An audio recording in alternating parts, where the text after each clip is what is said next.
A very good afternoon, everyone. A very warm welcome to all the speakers and participants. In today's session on tech-enabled hiring, how automation is revolutionizing volume recruitment. I am your host, Palvi, for today's session. So, ladies and gentlemen, when it comes to the hiring, there are few studies of different companies, stats that shows that 69% of the world's most admired companies value curious and the fast learners more than those who have impressive career history. So, if you look at the data from 2010, only 31% of the recruiters struggled in finding the right candidates. However, in 2022, 75% of the recruiters admitted to struggling on this particular count. So, to know more about the facts and the information, we have with us the most eminent speakers from the same industry. So, before we move towards the speaker's introduction, let me give you a brief about SpeedHire. So, SpeedHire, which is a technical hiring and assessment tool that we can trust to surface best fit candidates. At SpeedHire, we powered more than 100 million assessments for our customers, defining end-to-end elements for the technical hiring process. So SpeedHire offers a perfect virtual hiring solution to multiple challenges faced by the recruiters in technical hiring. So we have with us Madhumita, one of our colleague, to brief us more about the speed hire. So without any further delay, I would like to request all my speakers to kindly give a small introduction before we move towards the questions. So over to you, Mr. Mathur.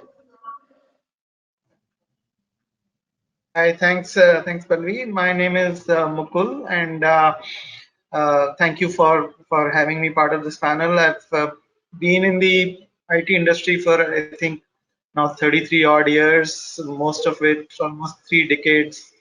Were at IBM in different roles, so I've had a chance to look at the industry from different dimensions, different transformations, and people and skills have always been a very close subject for me as we build the businesses. Of course, I currently specialize on cloud transformation and cybersecurity, but like I said, automation, AI in every dimension of business is an area of interest, and I would love to hear the discussion here.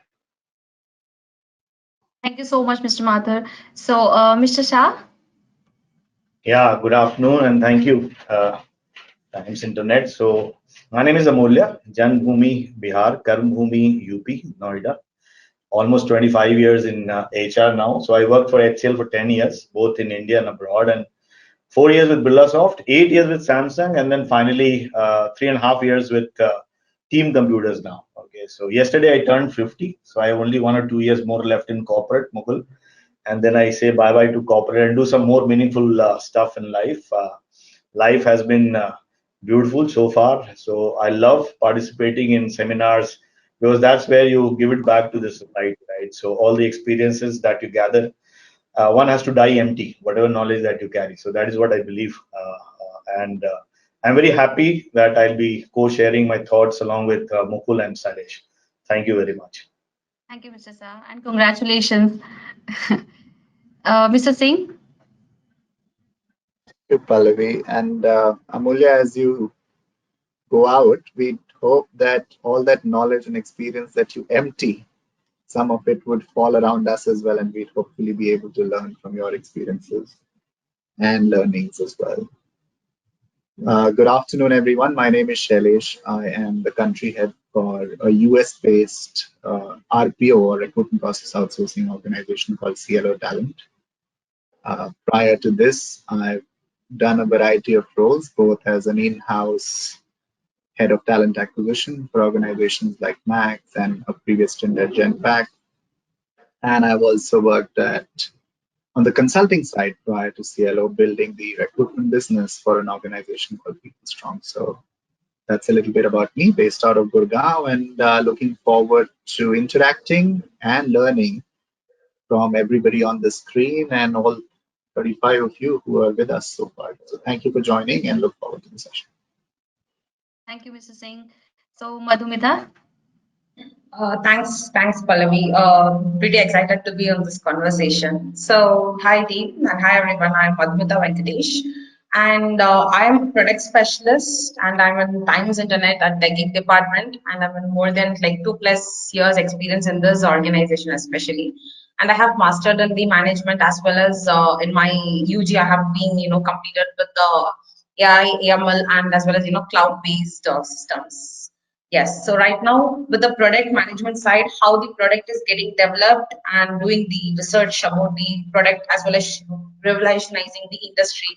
So that's what right now it's going on with my side. Thank you. Thank you so much, Madhumita, for the brief. So now we will start with the questions. So my question will be from Mr. Mathur.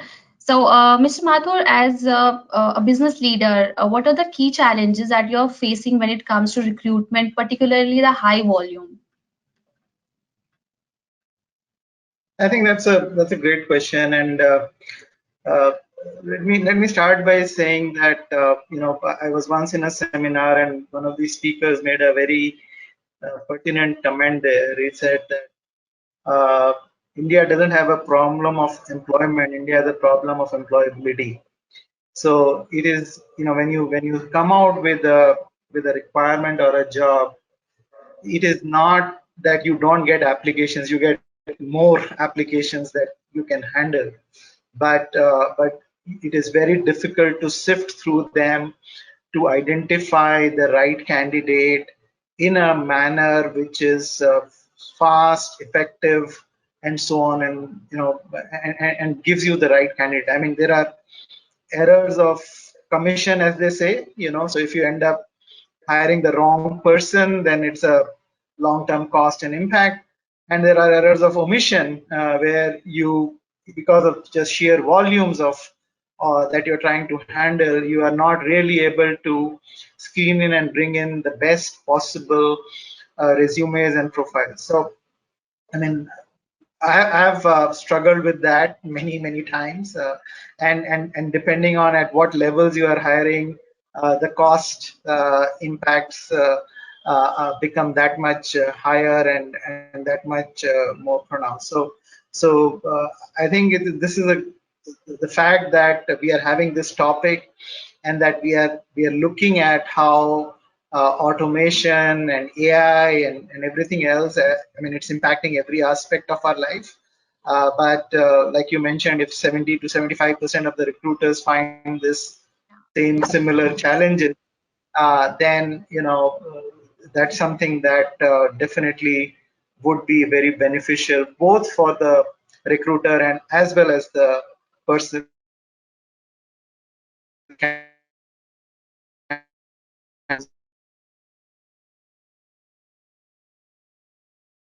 Seems there's some problem in the internet, right? Network issue. Yeah. So I think we should move towards Mr. Shah.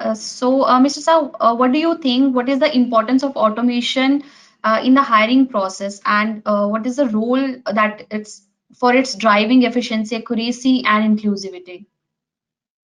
So I'll just add to what Mukul was saying, that it's not about employment, it's about employability. So, every year in India, almost like 1.3 million engineering students they pass out, but still we have tough time. All the organization, whether big or small or mid-size, getting the right candidate. Okay, so it's like that phrase that we used to hear long back. Water everywhere, not a single drop to drink. And the dichotomy in India is that you have 140 crore people growing so fast, but still we are fighting for the same talent, right? So long back, somebody had said that one of my senior, I think Sujit Bakshi, when he was there, he used to talk about mercenaries versus missionaries. Okay, so mercenaries, he used to say all the lateral talent, and missionaries were all people whom we used to hire and groom. Okay, so still the big ones, they continue to do that, Wipros of the world and TCSs of the world. But when you talk about mid-size and small and medium, we are actually vying in the same pool for the same fish.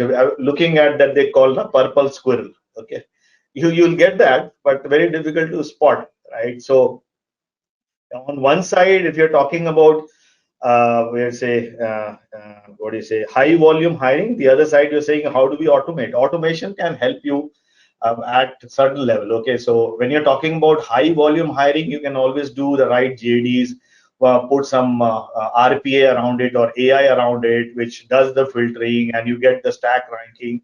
Most of the automation tools or most of the ATSs, they do that, right? But still there are a lot of errors that you'll find, but your time obviously can reduce. But when you're doing high volume recruitment, we don't know what is the chances of getting the right fit, because you're not actually targeting the passive candidates, because you'll find mostly the active candidates and a lot of junk coming in. So even the smallest or the bottom lower rung of the people that you want to hire, if you put an ad in LinkedIn or Naukri, you can see so much of junk coming in, right?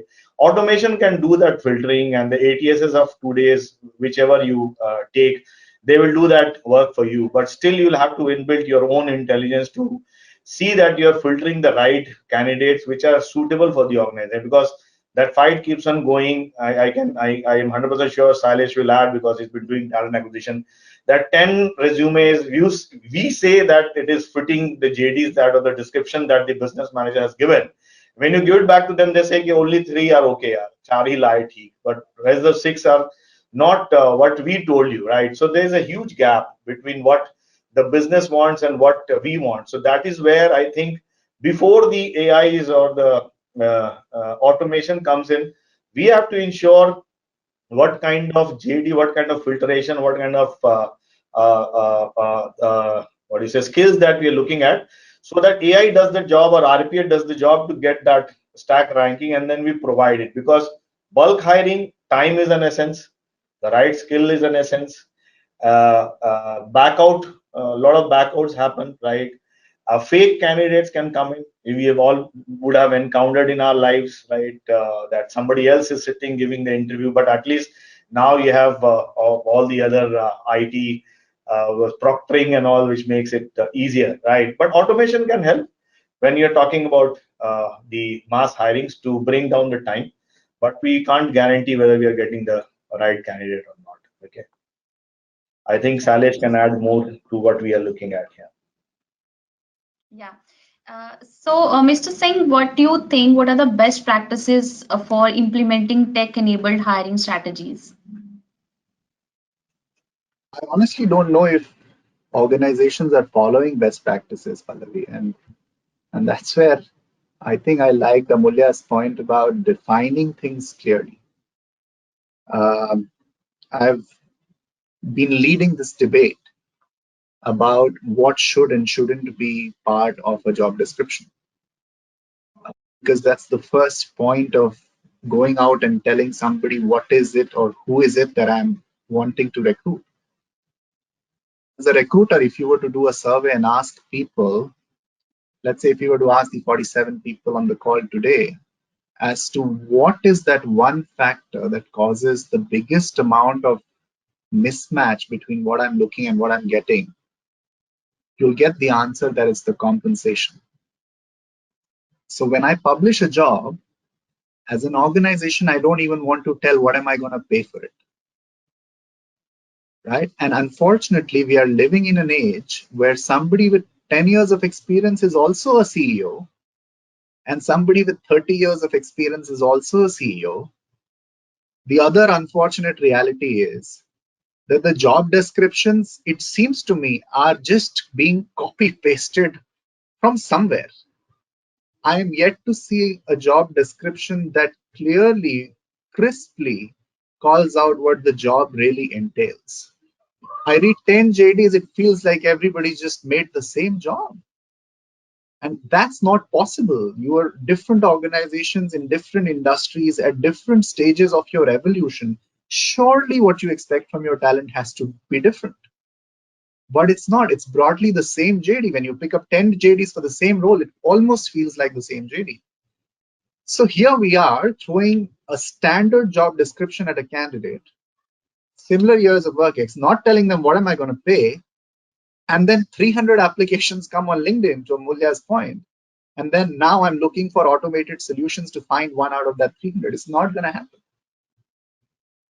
No technology is smart enough today. I hope it becomes that smart in the years to come. But today, unfortunately, we don't have a tech that's so smart that can read a CV and gauge my compensation expectations.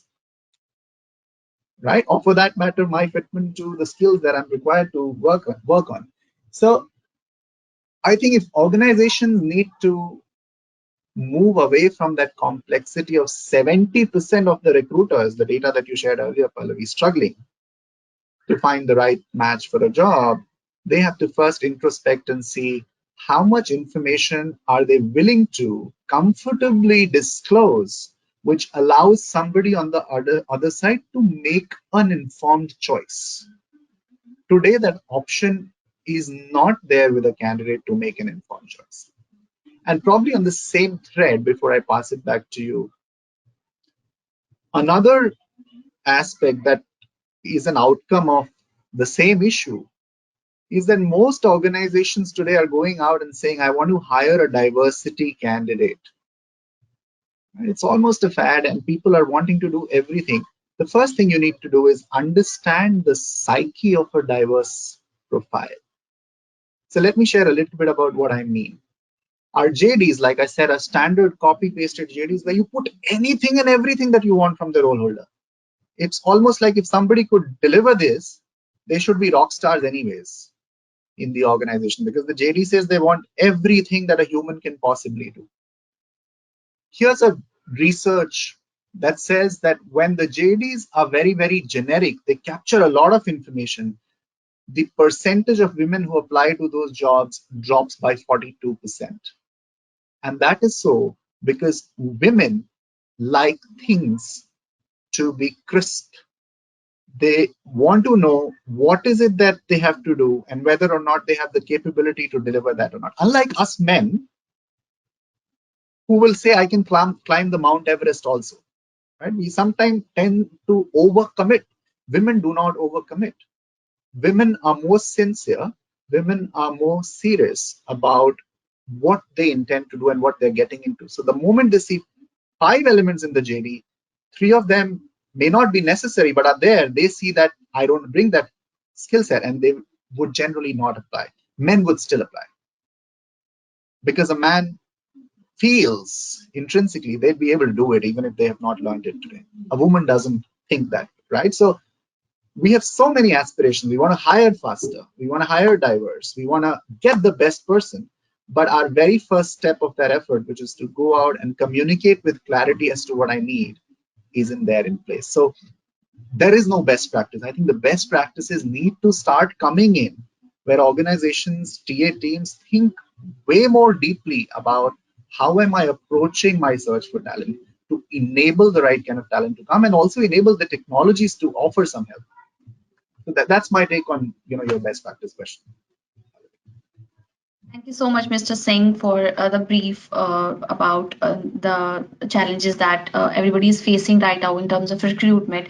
So now again, I would like to ask Mr. Mathur, what are the risk and mitigation steps that need to be considered while pursuing automation in hiring? Yeah, I think I'll build upon what Shailesh and Amulya talked about. I think the fundamental point on automation, and I think Shailesh mentioned about job descriptions and compensation. I think it's a decision point. It's not a technology challenge. It's an executive decision point on whether you want to share it or you don't want to share it.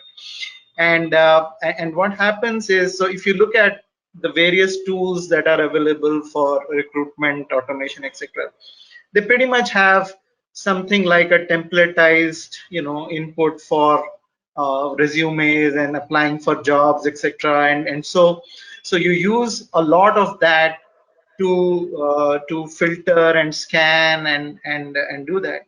But as Shailesh was saying, if you put too many filters and you put too many criterias, then you are likely to have candidates opt out of it, and it could be diversity candidates or even anybody else. Or if I could use a cybersecurity term, people could go and do keyword hacking, right? So they will go pick up the keywords that possibly you are looking for and make sure that their templates and their profiles majorly highlight those keywords.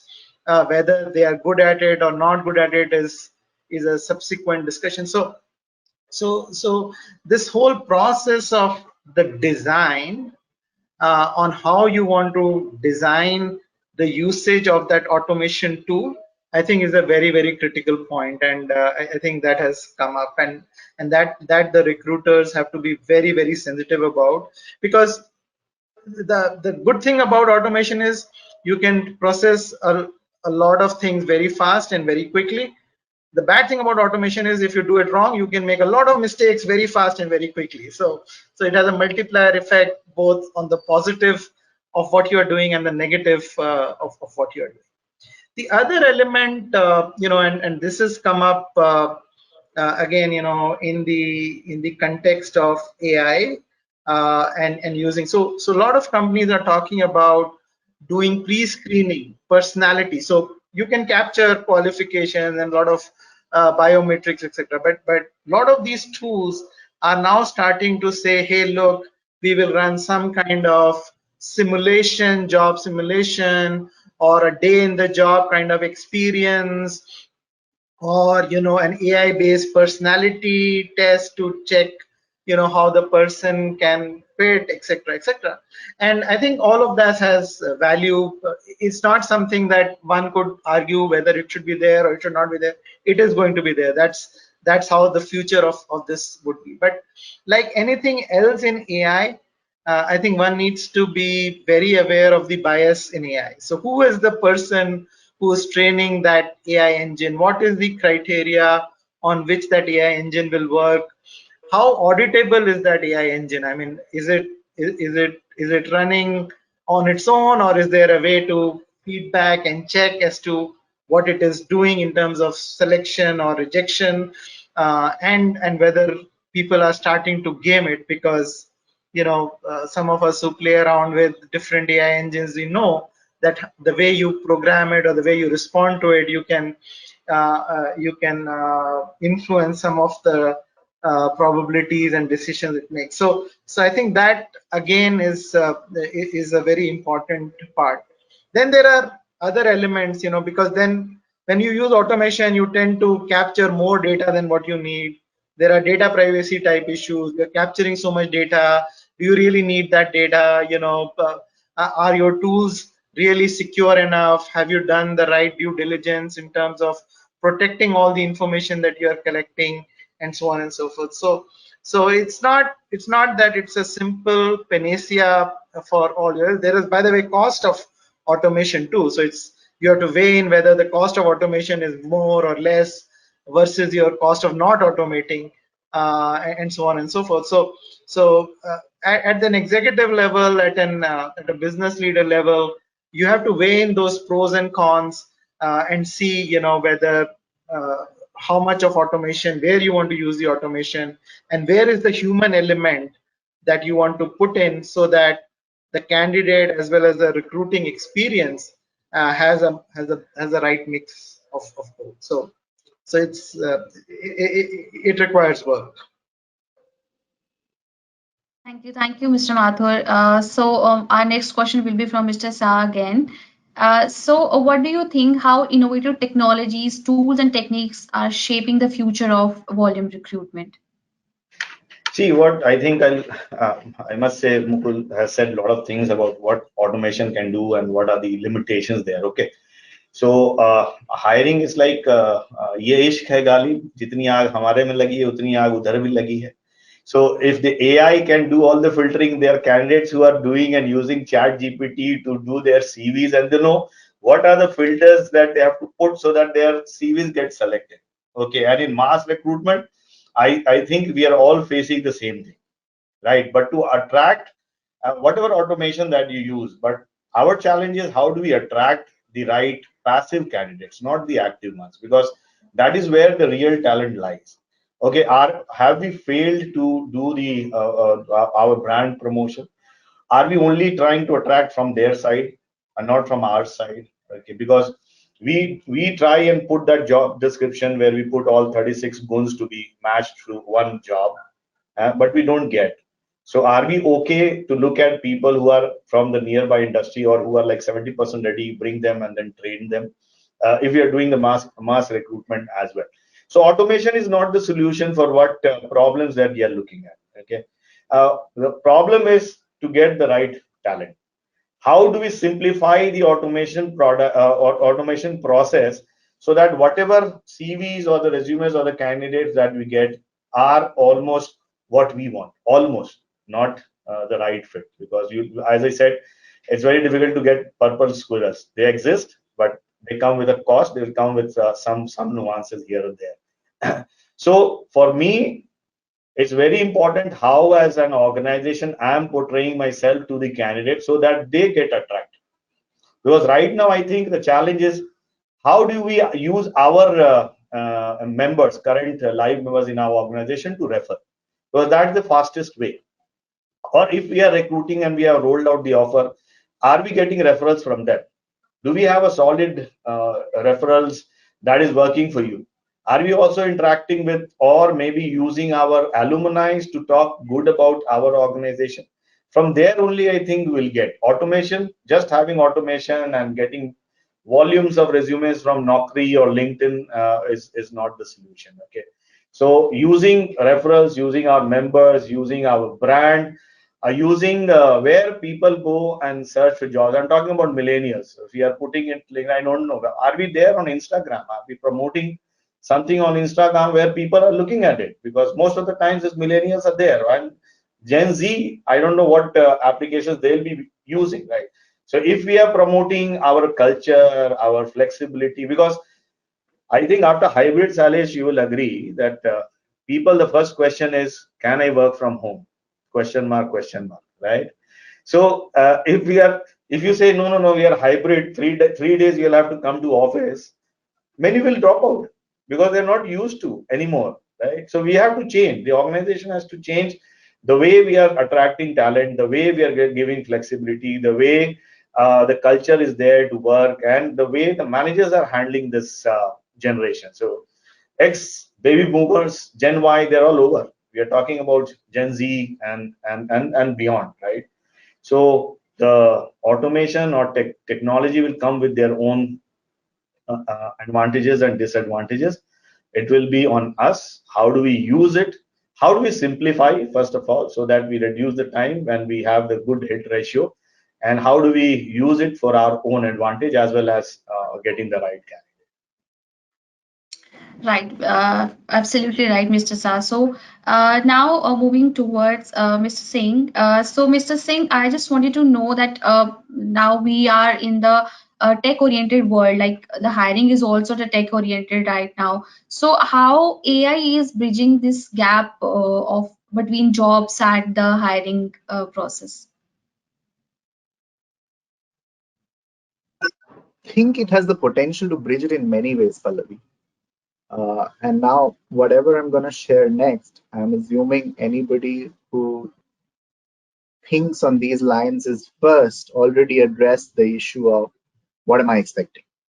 So, cleaned up the JDs, given the relevant information so that the tech can work. If you've done that, then technology can be leveraged in different ways and forms. You could leverage solutions today, even before the hiring process kicks off, to get a market map of the talent as to what the talent landscape looks like, right? Which allows a hiring manager and a TA function leader to work together to, again, define the expectations. I may want to hire a certain kind of talent, but that talent has to exist. So technologies like Seek Out, for example, are available today where they give you a good talent landscape for you to know what is available in the market, and then you can make those choices. And then as you go forward into the process, there are technologies available for us to do sourcing to very different and innovative ways. For years now, India has been recruiting through the Naukri.coms and the Times.coms and the Shine.coms, and now there's LinkedIn. But I think the Western world has evolved towards crowdsourcing models now. Amulya made that point on referrals, right? I mean, imagine an organization with 5,000 people referring 5,000 people in a year, which is essentially everybody referring one person in a year. That's 5,000 applications to the organization. And if that's just the power of an employee referral channel, imagine the power of a crowdsourcing channel where everybody is a recruiter. Amulya, for instance, would know 1,000 people at least. Mukul would know many more. You would know many more. Madhumita will know many more because you are younger generation, you're well networked. And the 47, 44 people here would know many, many more people. So the Western world and the organizations in the US and Europe are now leveraging the power of crowdsourcing to attract. So there are platforms like Visage, which can be deployed at a fraction of a cost, and you can make anybody a recruiter in your network. Then you've got the challenge of matchmaking, which is where a lot of work has happened in India. I mean, I cannot share with you the number of matchmaking platforms that are available today who say that we can give you a match between the candidate and the job you're looking to hire. I mean, you can just Google it, and I'm sure you'll get tons of solutions there. Your product, for example, is something similar, which is helping create that matchmaking solution for customers. So if nothing else, guys, please refer to Times Internet and the solution that they have to offer around this, right? And see how much of it is available for us to get. Assessments have been in use for tens and 20s of years now, and there are more and more assessments coming up. There is technology available now which helps with interview scheduling to be done directly between the candidate and the hiring manager without this white glove service being offered where somebody is coming, taking time from one party, going to the other party, and it's just running around in this non-value adding job of trying to coordinate between two people. And so there's technology available. That solution is automated. People can do it amongst themselves. There's technology available for collection of documents. There's technology available for background screening. There's tech available for salary generation. Nobody's sitting and creating your compensation now in an Excel workbook anymore. The systems have the capability to generate it. There's technology available for engaging somebody between offer and onboarding. So across the entire life cycle of a recruitment process, there's tech available. I think the question is about understanding what is the need that I have, because you can't make the entire process automated. I've had customers who've said, is it possible that we don't need people for recruiting and we just automate the entire end-to-end process and a system can hire? And there are solutions who are talking about that as well.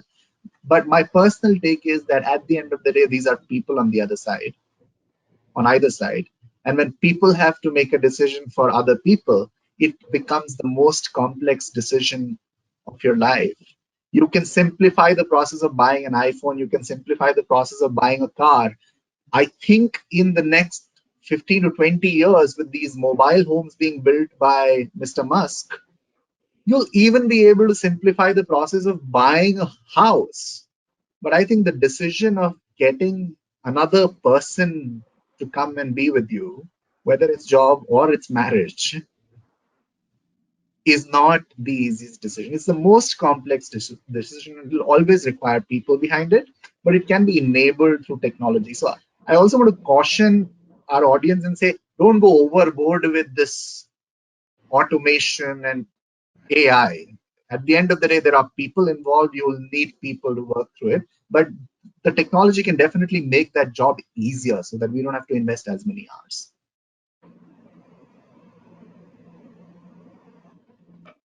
Thank you, Mr. Singh. Mr. Singh, we have one question that is coming out. Can automation and volume recruitment help in improving the quality of hires and reducing turnover rates?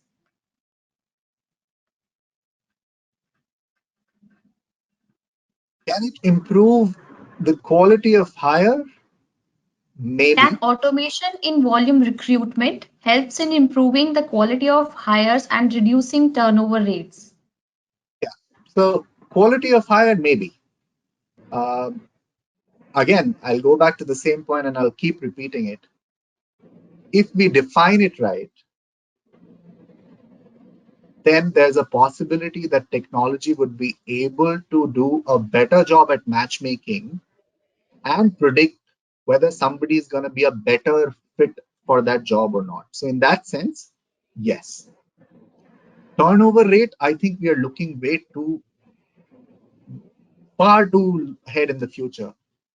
An employee turnover is a factor of so many variables that I don't think technology is there today to say whether somebody will stick at the organization or not. It has just got far too many variables. It has got the person I'm going to work with. It has got the person I'm going to work around. It has got the person who will work, people who will work with me. It's got the broader culture of the organization, my enablement, the decision making that is available to me at the organization, how much empowerment is available, how does the value system at the organization fit with my own value system, how much of it can we evaluate in a 20-minute, 30-minute assessment or based on a JD and a CV. So I think it's way too aspirational to think of reduction in turnover rate, but to say that tech would be able to predict a better fitment between somebody's ability to do a certain job, I definitely feel it can. So just Thank to you. add Thank this, you. I think when you talk about automation enabling, I think when you're going to the campuses where you're doing volume hiring, where there we can definitely see time reduction and get great match. But when you're looking at lateral hirings, if you're looking at skills which are at the lower rung, so Mukul, maybe you can add on because you're looking at managed services where you have just L0s and L1s who are just doing desktops and this, and that too is also a mass hiring thing that we're talking about. But as you rise in the pyramid in terms of complexity of skills and complexity of the attributes that we are looking at people or their managerial skills, there will be limitations of automation. And Shailesh has beautifully said that it's all about people that we're talking about. We're not talking about machines. So technology is there to help us, and it's not the ultimate results that they are going to give us in the longer run. So we have to balance how we are using the technology for our own benefit and for the organization. Thank you. I think the only thing I will add to that is, is there's a dimension of candidate experience. So, like Shailesh said, it's not about whether the person will stay in the company for a longer time or not. And I mean, if you do and use the technology in a supportive way and not in a replacive way, so the guy never gets to hear from a person or a human, through the process. That may have, but definitely it improves the candidate experience through the process, whether they are successful or unsuccessful, because candidates appreciate a response, right? And they appreciate that if there is a communication, then there is a response, there is a scheduling, there is a process that is being followed, and they are going through that process in a fair and objective manner. So technology and automation can help define all of that and give the whole experience to the candidate, which is a very positive experience, whether they're successful candidates or not successful candidates, that doesn't, which in turn, goes back to better brand building. People talk positively about you as a company, as a place to work with, all of which has indirect benefits in terms of sourcing, long-term retention of employees. So not directly attributable, but by improving the experience at any level, I think is a great benefit that if the technology is used rightly, is worth the value. I just want to concur with Mukul because that's such a pertinent point. I think the biggest use case of automation in TS space today is candidate experience, particularly in a country like India, which has volumes, as which also has this very unfortunate propensity of lacking professionalism. This whole phenomenon of we will get back to you and then never getting back to somebody needs to stop. And I think tools and technology can play a big role there. At least go back and close the loop with somebody. Right? Somebody chose to invest 30, 60 minutes of their life with you trying to explore something that you invited them for. We should at least have the courtesy as TA professionals to go back and close the loop. I understand sometimes it's difficult with the volumes that exist for us, and that's where technology could come. And that's just one example, but I love Mukul's point about, what is the simplest and the most powerful use case for automation in TA? this candidate experience. I would like to add some point with Shailesh over here that it's true that when you didn't get a mail from the respective organization, it hurts, right? And the entire, if you see the automation process, the entire landscape has been changed. When you go back to 3 to 4 years back, the entire interview process has been different over there. Like a face-to-face interview must be there, and even with a single face interview, right? Any aptitude round or anything, that will be they'll be coming to the respective organization. They'll be having that interview and then other things. But right now, with the corona phase as well as the new norm phase, that the entire part is being changed. That like in a remote way, we are doing the respective hiring process, which there is a lot of flags over here that the correct respective talents was not getting being hired over here due to the maybe due to some of the flaws over there. But still, when I talk about automation or a AI powered tool, right, that reduces that particular respective correct respective decisions over here. For example, this I can give you a scenario here. Maybe you can all help me here. When you talk about a Java developer, organization will be expecting a Spring Boot, a Hibernate, as well as a Java in that, right? But when we assess the candidate, just the coding, just the Java will be enabled. But what about the Spring Boot? What about the Hibernate? What about the OOPS concept over there? So that is not getting tested over there, right? In a practical way. So in that case, I would like to see a AI powered tool which analyzes all these skill sets, then picking out of the best is like it's a good way over there, which is like reducing the junk and picking out the good set of talents is like it is helping over there.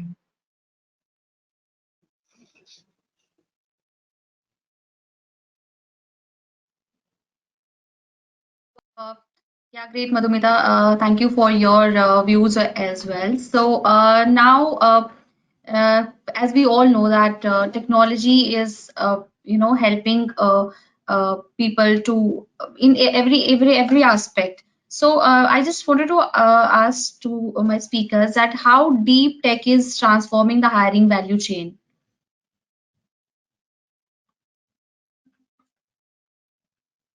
Deep tech, How deep technology is transforming the hiring value chain actually. it's changing it quite a bit. Look at the journey of the last 30 odd years.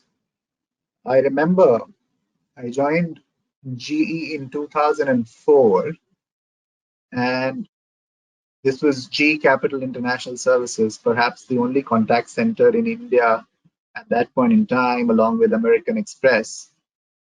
And we were growing massively, and we had to hire a lot of people who could sit in those call centers and do the voice or non-voice work. And one of the mediums for us, one of the most prominent mediums for us, was to do a newspaper advertisement, book a venue and go there, and people will walk in hundreds and interview them on the spot and give them a spot offer letter. I don't see that happening anymore. That offline print media channel of attracting talent's gone. Time knows that, right? You guys have been a part of that change, where you yourself have evolved from having a solid revenue stream from your print advertisements to now more online-based solutions that you're offering to the market.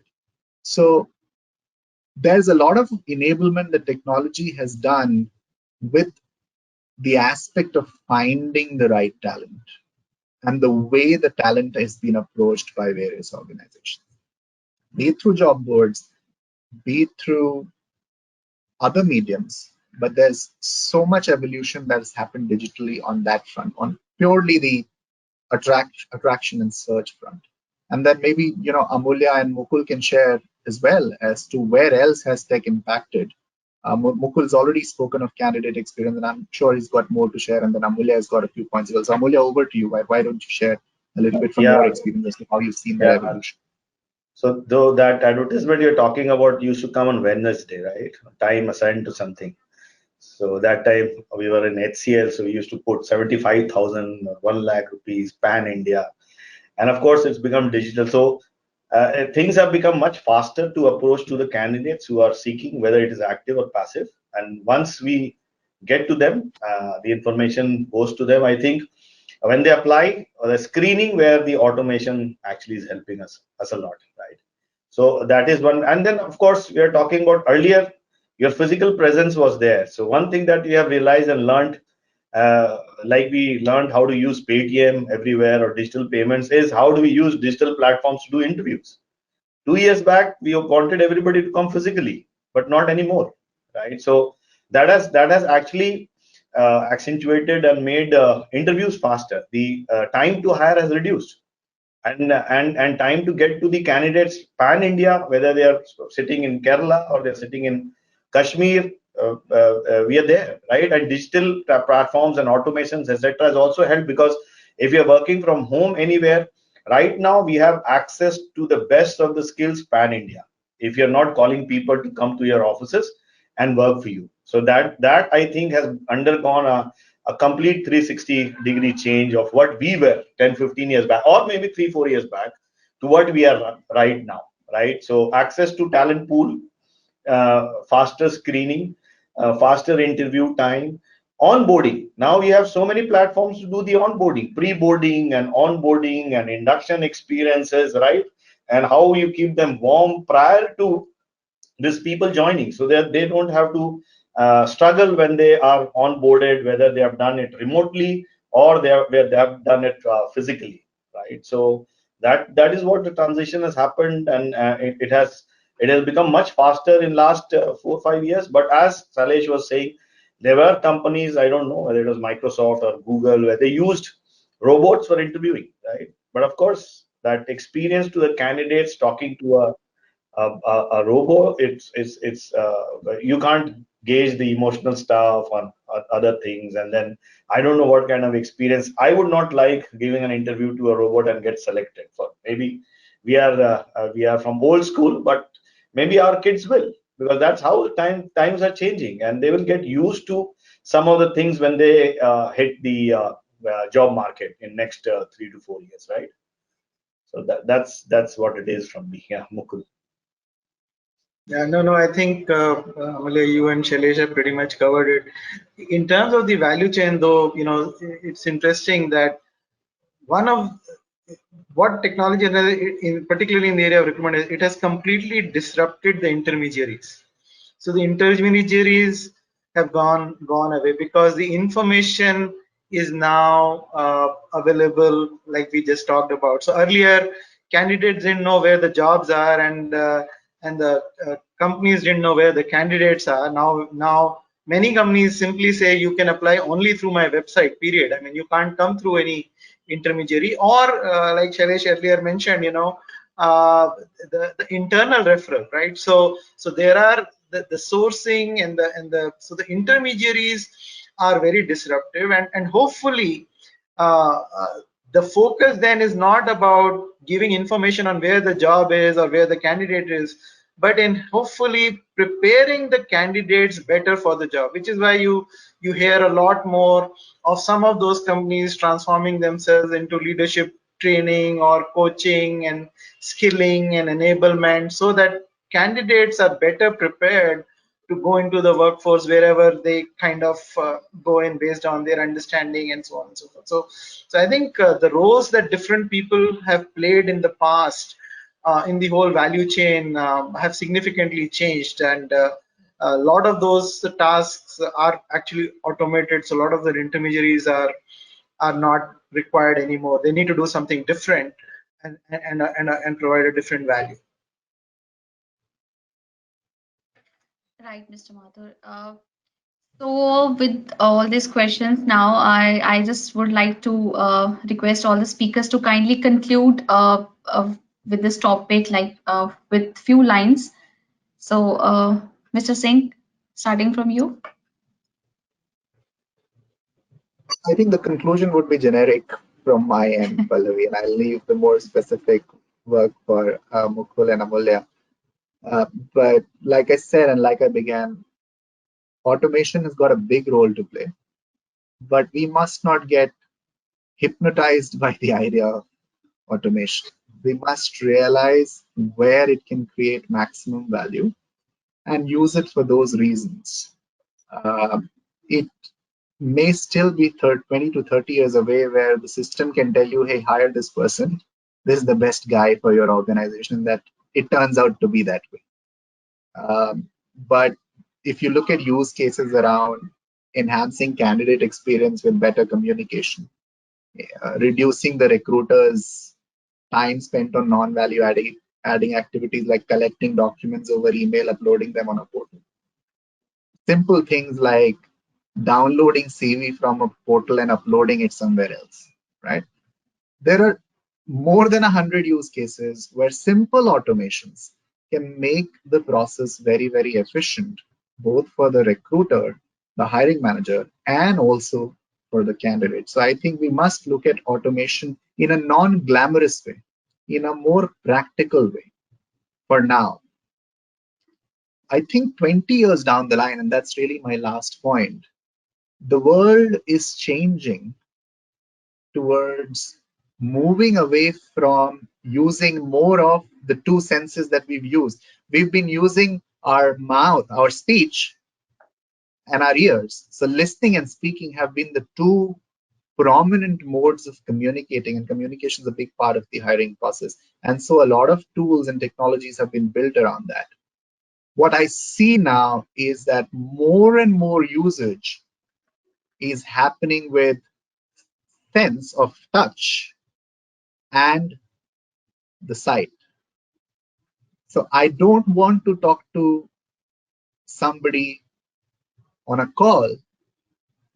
I'm happier chatting with them over a text app. And I see that even more in the generation that's coming, where people are not as open to the idea of having a conversation, but more comfortable with the idea of being in their own space and texting. And that's why the growth of chatbots, that's why the growth of messaging applications, that's also now being adopted by organizations with their consumer marketing strategies, where everybody's texting you now because nobody wants to take a call from a company calling to sell somebody.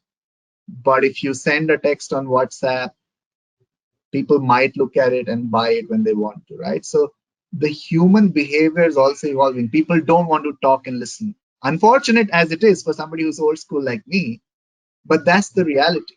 I'm more comfortable reading something and responding at my own will rather than put into spot to take a decision or move forward with something in that very moment when somebody's talking to me, right? So the world is becoming more desirous of instant gratification, but not when it comes to decision. When it comes to decision, the world's wanting to defer it, and hence more aligned to the idea of chatting than talking and listening. So tech will also need to evolve to support that human behavior. In 10 to 15 years from now, more and more solutions would have to come which enable the usage of these two senses, which is touch and visual, than the audio and the speech. Absolutely right, Mr. Singh. So thank you for your views, concluding views. And now we will move towards Mr. Mathur. So Mr. Mathur, your views, please. Yeah, thanks. I think so. I am a very big science fiction movie fan. So I have this I will quote this famous saying that with great power comes great responsibility, and I think that applies to automation in any dimension, in any area, but definitely in the area of recruitment. And so companies that are kind of using or wanting to use, which is just a matter of time. It's not a choice whether they will or not. It's a question of when they will and how they will. I think it's very important to make sure that you bring in the good and the efficiencies and everything, but not lose the human touch, and use that as an augmentation to reducing errors, bringing efficiency, reducing costs, and so on and so forth, but not as a complete replacement of the human element of a recruiter and everything else that everybody talked about in terms of designing and then using it in the right manner. And the other message I would have is for the candidates, and I think uh, I've kind of heard and experienced this when I hear it from candidates. My only point to them would be, look, use it fairly, compete in the tool fairly. Don't try to beat it with things that you don't really believe in, because you might go through a few hurdles and you might even get selected, but that may not end up being the right career choice for you. So compete fairly, but don't let technology defeat you. And I think that's an important one, because don't assume that if you have not got the call, it is your fault only. Don't assume. I mean, if you feel the conviction, use the human element which I talked about. Use the forums to reach out to the people in the companies and share your point of view. And maybe it's like in cricket, you go to the third umpire and appeal and say, look, I think the umpire on the ground didn't know what it is doing. But and they may withhold, they may change the decision, they may keep the decision, but use and compete. The technology is going to be there, so compete with that in mind, fairly and squarely, but don't let it defeat you. Yeah, absolutely right, Mr. Mathur. So, Mr. Saab? Yeah, so I think they have already summarized. So digital transformation is the way ahead. So if we do not adopt, I think we'll become obsolete, and that's what we have seen any organization. So just read the book, The Amazon Way, and then you will understand what Amazon has done in terms of digital transformation, simplifying it. But they've never let technology drive the other things. So is true for recruitment as well, right? So there's a human element. The best thing which has happened because of the automation is that it has freed a lot of time for human beings to use their brain so that they can marry the softer aspects to the hardwired stuff. So if we are prudent enough to use technology for our advantage, for the organization advantage, I think everybody will have a win-win situation. The organization, the members that we are hiring, and the other things associated with it. So if we have the perfect blend of using the technology as well as that human touch and the soft emotion and the softer aspects, then the organization will be the winner. So that is where I would like to end that. Let's use it prudently.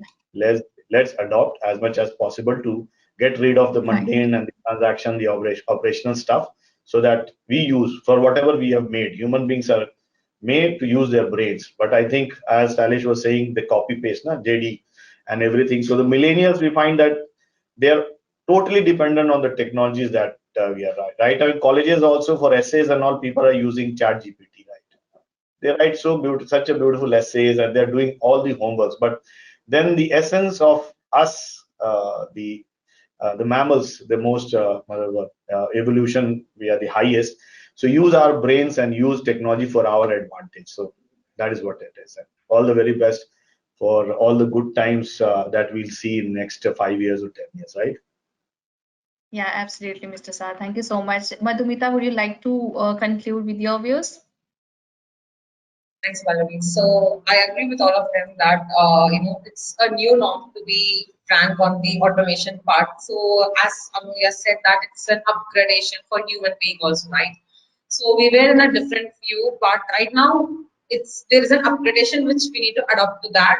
And I guess pretty much the automation is where at least minimum 30 to 40% is where it is doing the job easy for the HRs and for the respective organizations, to pick out the correct hiring talents. So yes, we need to adapt to it, as well as I hope that automation will be in a good improvement and a lot of improvement in that respective tools, right, to get good talents from the world actually.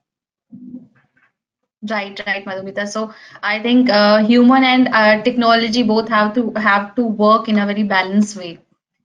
So thank you all the speakers for sharing their valuable thoughts, and it's a great learning with you all.